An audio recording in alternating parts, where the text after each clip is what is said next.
Hello everyone, Loremaster of Sotek here, back with another news video, checking out what's going on around the world in the Warhammer community.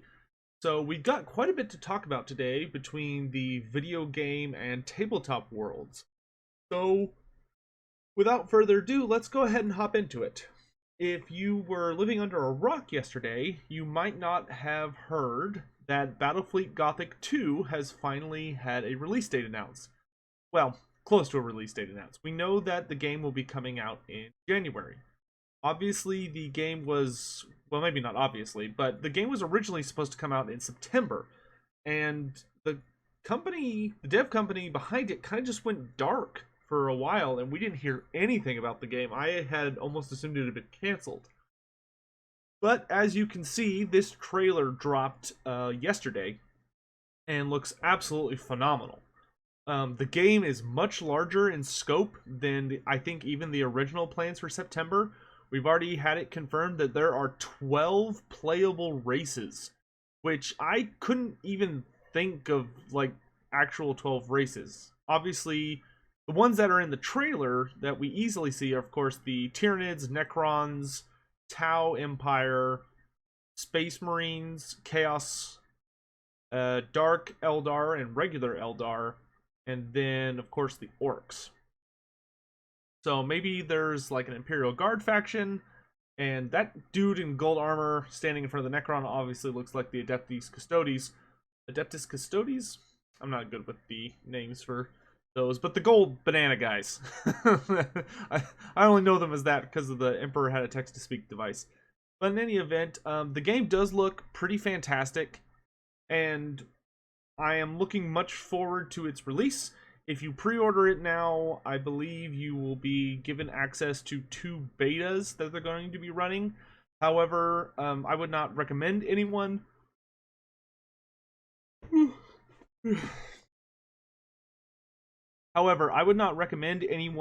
try to pick it up as a pre-order for right now until we have a little bit more information on it, just to be safe. Though, if you have the original Battlefleet Gothic, then you will be able to get it at a significantly higher discount. But I know I'm going to be checking with a partner of mine, Fanatical, to see if perhaps they'll be offering a more substantial discount than Steam, which is entirely possible.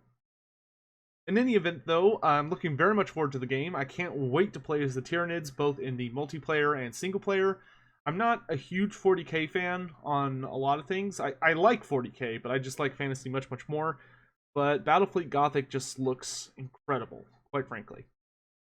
So, moving on, you might notice this game that I switched to while I was talking. This is Chaos Bane, which I saw someone asked me about in a recent comment section. I think it was on the part 1 aspect of the Vampire Counts video, I think. So I'm just going to kind of let the game play behind me while I'm talking here. But the game actually looks really, really good. Really fantastic. I will have a link to all the things I'm talking about in the top comment down below. But there was another YouTuber who doesn't seem to really cover Warhammer Fantasy at all. But I guess maybe he has a relationship with the developers. He does have quite a few subscribers. I believe he's at 55k. But looked on his channel, I didn't see anything about fantasy. It seemed like he was entirely a 40k person. So I'm not sure why he's the one they reached out to. Maybe just because of his size. But I know I will definitely be trying to reach out to these devs to have a conversation with them about their game, because it looks pretty fantastic. What we've had confirmed so far is that there are, I believe, 4 starting characters, which are an Empire Soldier, a Wood Elf, a High Elf, and a Dwarf. Forgive me for yawning, it's late here. From what I've also heard watching this video, which I'm not going to play the entire video, I would highly encourage you to go watch it yourself and check it out. But all 4 of the Chaos Gods are going to be present as the main antagonist for the game, and it seems that there are different zones, kind of like how Diablo 2, for instance, well, the Diablo games in general tend to have 4 acts. It looks like it's basically going to be a Diablo clone in many senses, in that it will also have 4 acts, but each act is based on a different Chaos God, and it takes place in a different location. So the locations we've had confirmed so far are Nuln, Frog, and I think there's another location further north than that. I'm not sure what all of them are. This is supposedly one of the Nuln maps, which looks like the sewers of Nuln due to it having kind of an interesting mixture of Dwarven and Imperial architecture. But in the case of many Imperial cities, their sewers were built by dwarves, not men, which is why this interesting look would actually be quite lore appropriate. Here you see the High Elf and the Empire Soldier in this trailer, and Nuln seems to be the domain of Nergal, because there are a ton of interesting enemy types that I've seen, and this is pre-alpha footage. So this isn't even alpha yet, and it looks really good, honestly. It looks very pretty. The backgrounds are nice. The gameplay looks pretty smooth. I mean, some of the effects definitely need to be tuned up a little bit, and they're, you know, it does look a tiny bit bland at the moment, but you know, this is very early on in its cycle, and it's looking pretty good. But the enemies that I've seen so far for this pre-alpha are, I've seen Ungors, both a melee variant and a raider variant or ranged variant with short bows. Then there are Nerglings, who seem to have the ability to swarm you or throw these big gross globs at you. Plague bearers. I've seen two types of heralds of Nergal. There are two. There's a ranged variant that carries a standard of some sort and seems to be more of a buff for casting character. And then there is also a melee variant that they fight that seems like he's kind of a super enemy or elite. They also fight Chaos Spawn, which seem quite large and look like they're one of the more elite or tanky creatures that's in the game so far. There are Chaos Cultists, though I've only seen, I think, one variant. And then at the end of this map, they have Plague Zombies, I think, which you can kind of see some of them in the top left there.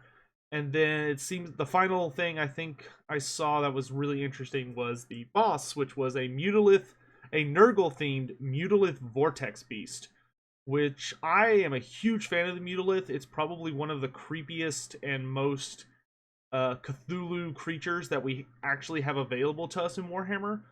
And so getting to see him was pretty awesome. So I would definitely recommend y'all come watch this trailer, if only just to watch the boss fight. It did look a little simple, but it did look quite fun.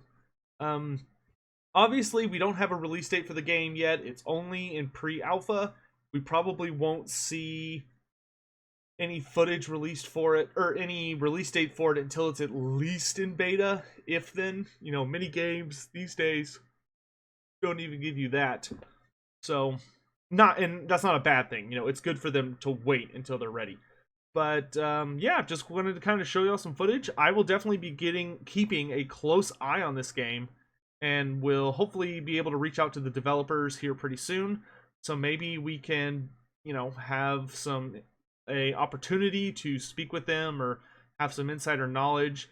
As far as the game's lore is concerned, I believe I forget right now because it's rather late, but to my memory's recollection, there is I think it's a Black Library author who is writing the lore for the game, and so far it's been confirmed that it takes place immediately after the Great War against Chaos.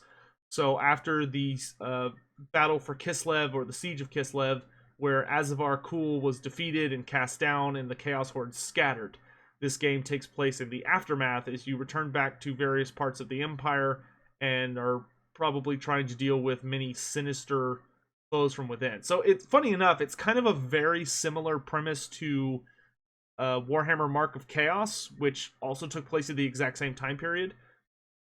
But obviously things look a little more desperate here than they did in Mark of Chaos, and also you can only play as the good guys, but that's fine.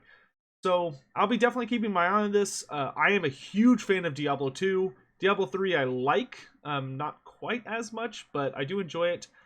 Some other interesting features they've already confirmed about this game is that it actually has a very unique feature already designed into it at this early stage, which is that not only can you play either using a controller or mouse and keyboard, fully supported, which you can see both these players are using controllers, but you can play a mix of however you want for local and online play. So that means if you're at home and you have a big TV screen that you can like project your computer to using your Wi-Fi or your internet, you could stream your screen on, or the game onto your big TV, and hook up 4 controllers or 3 controllers and a mouse and keyboard and play locally, sharing a screen. They've confirmed, so it has basically couch co-op play or split screen play. In addition, you can mix and match that. So you could play with a friend and then have 2 randoms or 2 friends from online join you. That is very rare nowadays, but if they completely pull that off, which they seem to feel very, very confident about that being one of the big selling points, that could be huge for this game's viability. Because that would just make it a really fun game that you could play in a lot of different circumstances, and it would be very accessible, which is just something a lot of games don't have these days. Other than that, it looks interesting so far. They've already, I think they say there's like 40 skills per character, at least. I think, if I remember correctly, and most of the skills look pretty flashy and interesting. I've seen everything on the Archmage here, or High Elf Mage. He seems to have Urian's Thunderbolt. He seems to have, I'm not sure if it's like Wind Blast or something, but he creates like a big area of effect wind that seems to slow people that try to walk through it. He has a Dragon Breath spell where his head turns into an accurate looking Sun Dragon head and he breathes fire. He uses the Flamestorm there, and obviously he has a teleport spell as well to disengage. While the Empire Soldier, I believe is what it is, has he has a lot of fire abilities. So I'm guessing he's some kind of Templar or religious class. Like maybe he's a Knight of the Blazing Sun and they're taking that very literally by giving him a lot of fire-based abilities as he channels the wrath of Myrmidia. But he might also be a Sigmarite. It's hard to tell at this point. In any event, that's pretty much all we're going to talk about for this game. Like I said, I would highly encourage you to go check out this video. And obviously, make sure you support the gentleman who was kind enough to not only play it, but to post it. And the thing I really like about what he did is that he literally talks for the first 3.5 minutes about some information about the game, and then he just plays through it without any commentary, so you can really just soak it in and enjoy it. And this game looks... obviously, it's very early, but I am very optimistic feeling about this game. It looks really interesting. And if they manage to get a really fun loot system and have a lot of different enemy types, then this game could be absurdly fun to play.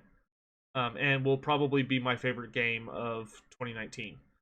In any event, that's probably going to be it for this game before we switch on to the next subject. So definitely check it out. It's called Chaos Bane. So be sure to follow the devs on Twitter as well. Because, you know, maybe we could be like, hey, you should talk to Loremaster Sotek when he reaches out.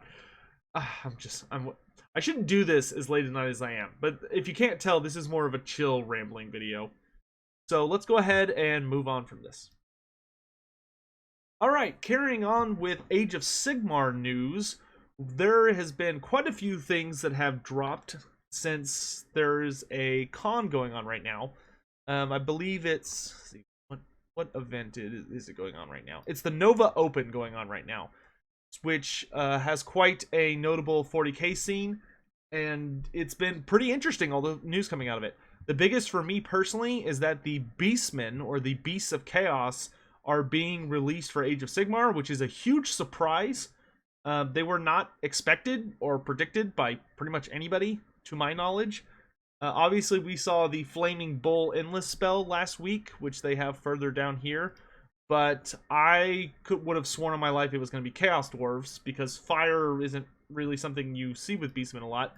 But it seems that the Beastmen are getting some really interesting looking spells. This one looks like it's a Flock of Doom Endless spell. Hopefully it'll be much more powerful. And they've also been confirmed to be getting a new terrain piece, which this is a Beastmen Herdstone. Which looks pretty amazing. The angle they took this picture is weird because it doesn't seem that big, but then you keep in mind how big the Bray Shaman model is, and it's like, oh wait, that thing's actually probably quite large. But it looks amazing. I just collected quite a few Night Haunts, and I'm gonna hopefully be putting up some episodes soon when I have some time to sit down and paint them. but it's going to be really hard for me to not pick up Beasts of Chaos, because I love the Beastmen. They're my favorite Chaos faction, so I'm really excited to see them coming fully playable, and they've already confirmed that the faction is going to include the Bray Herds, the War Herds, which for those of you unfamiliar, War Herds are like Minotaurs and Gorgons and all those guys, and it's also going to have the Dragon Ogres and a couple of other monstrous sub-factions as a part of it. And then it's also going to have any Beastmen-like creatures from other books, like the Zongors from the Disciples of Tzeentch book. I'm really hoping they might give us rules for the other 3 types of gores, the Slongors, Corngors, and Pestigors. I'm not gonna bet on it, but I am hopeful. Especially because we just got brand new Pestigor models, which we're actually going to look at here in a second. So moving on, they've also announced a new tabletop game called Speed Freaks, which seems to be an exclusively greenskin focused game that's all about these crazy looking, just over the top cars. It's basically that movie series that it's Mad Max. It's Mad Max, but with orcs. So it looks like it's probably going to be quite a bit of fun. And of course, these models do have rules for 40k, which is fantastic. And they're going to be released in Orktober, from what I understand, and will be coming alongside a new orc book for 40k. So that's going to be very, very fun and interesting. These orcs look absolutely absurd and ridiculous, and they just have a ton of really cool models. And hopefully the actual board game will be very fun. I definitely will not be picking it up because I'm not really into vehicles. But like, this is the new Warlord, and he literally looks like the character from the most recent Mad Max movie, just a lot more buff. In any event, moving on past that, they of course have revealed another snippet about the upcoming Sisters of Battle line, which many people are very excited for. They've also looks like they've got a new Imperial Knight. They've released some other things there. They have confirmed that Kill Team is going to be releasing a new campaign, and is also, they're adding it various aspects of it to various programs, so you could take it in your regular army and other things. They've got some various community things where they're introducing new community members and all sorts of stuff like that.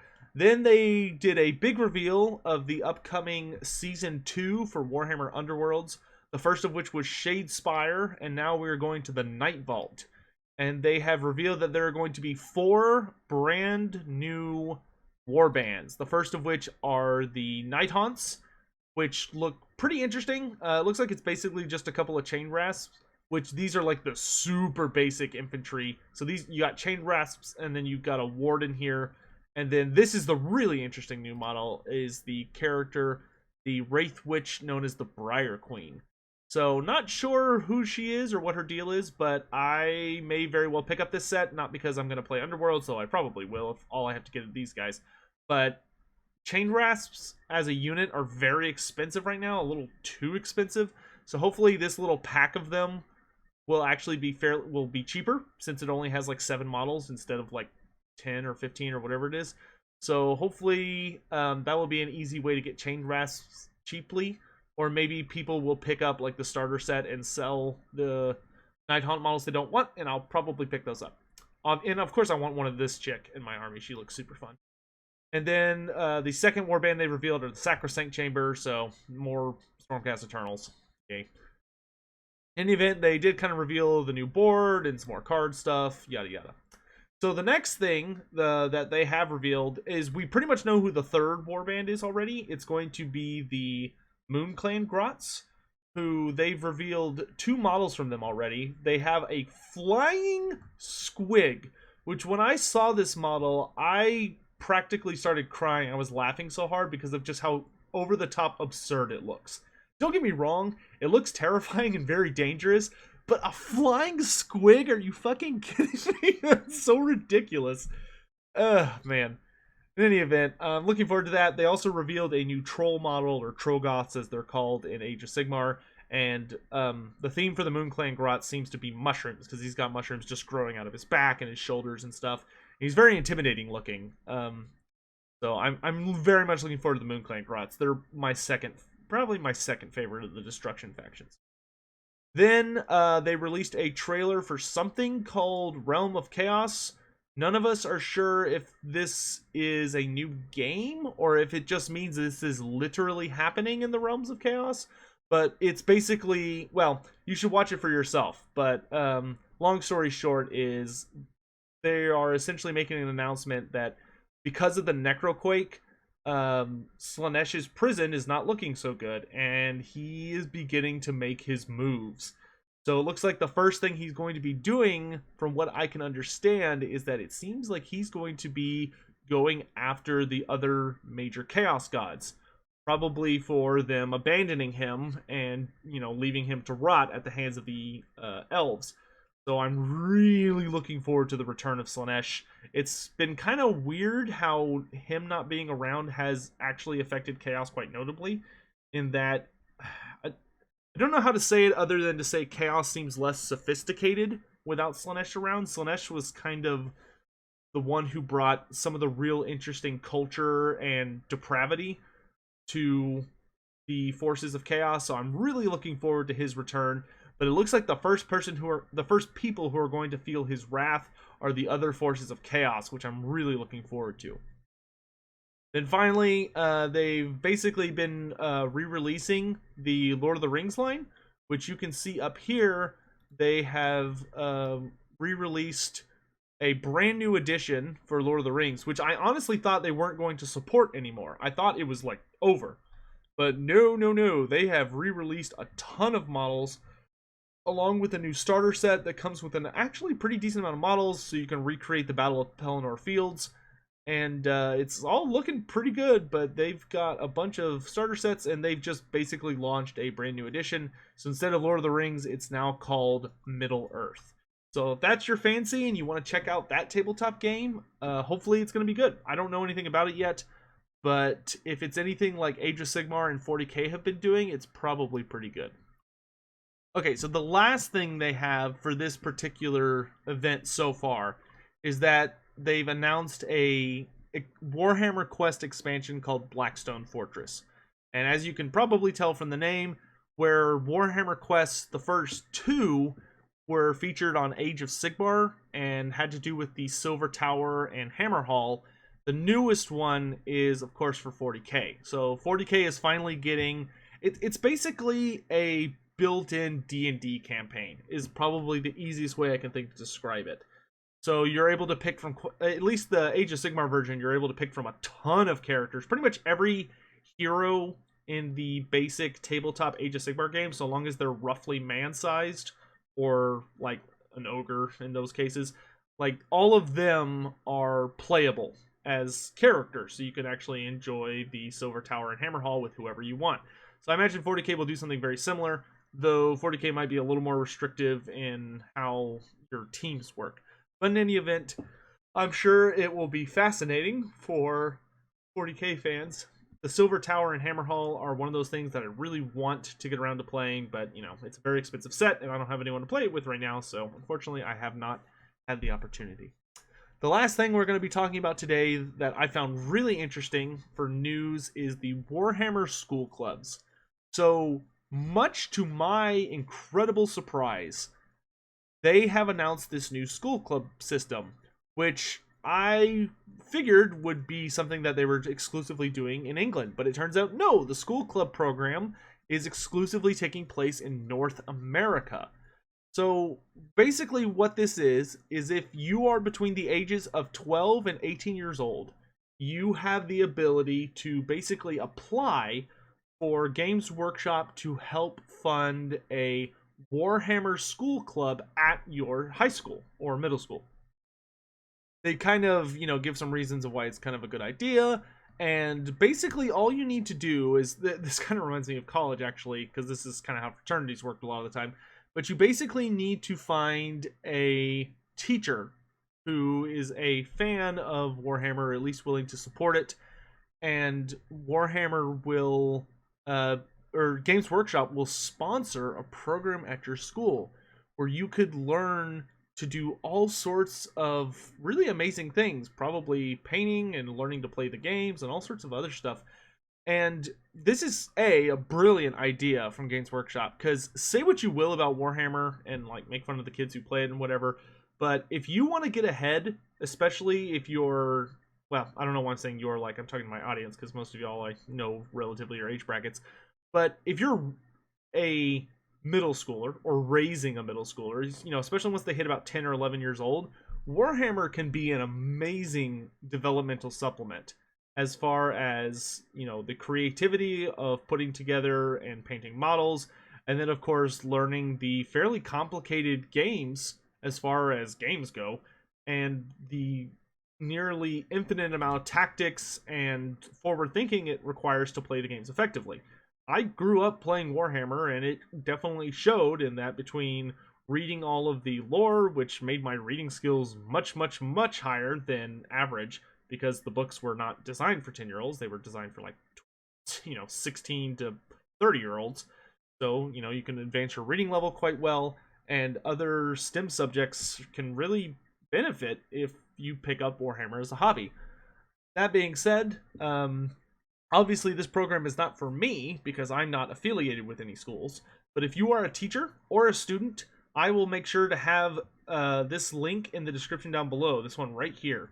And if you're interested in learning more about this program and potentially trying to get a Warhammer club up and running at your school, then you have to email this address, the teacher, I think. Yeah, your group sponsor needs to email them. So, yeah, I think that's a brilliant idea. It sounds like a great way to get people into the game, especially if it's a system that allows younger audiences to get into the game cheaply, kind of build like a small army or skirmish band or what have you with the support from Games Workshop. And I would have killed to have something like this in my middle school or high school, especially for making friends. I come from a fairly decent area, affluent area, I guess you could say, and I come from an area that was pretty mixed. Like, there were children who were very, very affluent from certain parts of the neighborhoods around here, and there were some like me that were, middle class on, unless it was a bad day. And then of course there were low class people too, which made my growing up experience rather unique in a very eye-opening way, in that I got to see a lot of different walks of life, because the school that I grew up at had a very mixed roster. It's weird growing up with some friends whose parents struggle to get anywhere close to making six figures, while some of your other friends are easily making seven figures per parent. So, in any event, I hope you all enjoyed this video. Feel free to let me know in the comment section down below what you think the most interesting thing we talked about today was. Are you more excited for the much anticipated release of Battlefleet Gothic Armada 2? Are you really looking forward to the Diablo clone Warhammer Fantasy game? Or did you find maybe some of the models interesting? Are you looking forward to the Beasts of Chaos re-release? Or perhaps you're interested in some of the various news and updates that we talked about here.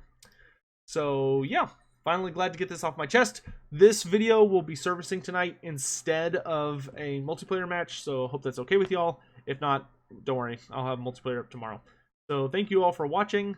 I appreciate you very much, and I will see you tomorrow.